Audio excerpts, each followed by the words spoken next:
As the Finance Bill 2024 continues to be a subject of contention across the country, the government is likely to lose 200 billion if the bill does not see the light of day. The National Treasury has to this end written to the Clerk of the National Assembly proposing to cut 178 billion from the financial year 2024-2025 as rationalization in case the bill fails to sail through. The letter reads, and I quote, "If the National Assembly does not approve the revenue-raising measures contained in the Finance Bill 2024, there will be a likely revenue shortfall of approximately 200 billion. To remain within the provision of Section 40 and Section 50 of PFMA 2012 CAP, we propose the following measures: general expenditure cuts across the three arms of government."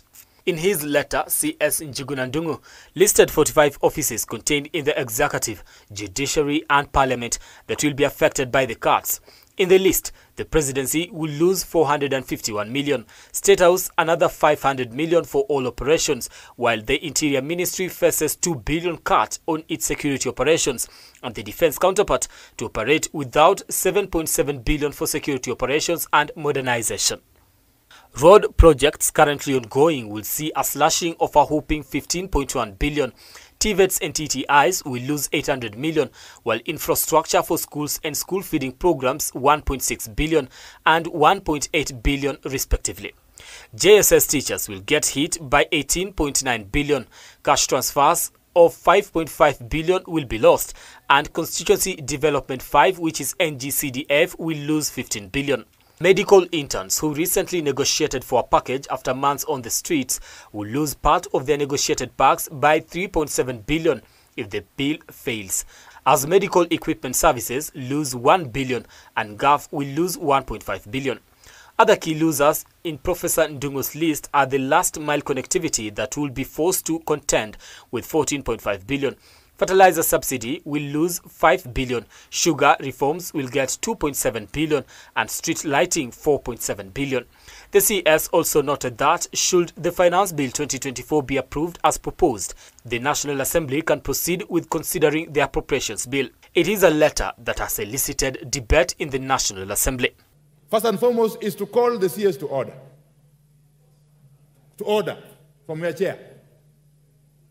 He cannot be seen to be supervising this house. In other words, actually he's trying to put pressure on this house to act in a particular manner. Yes. The CS of National Treasury, who is not elected by anybody, as far as I'm concerned, is purporting to supervise this house in its legislative role. Something that flies in the face of the Constitution. Something must give in.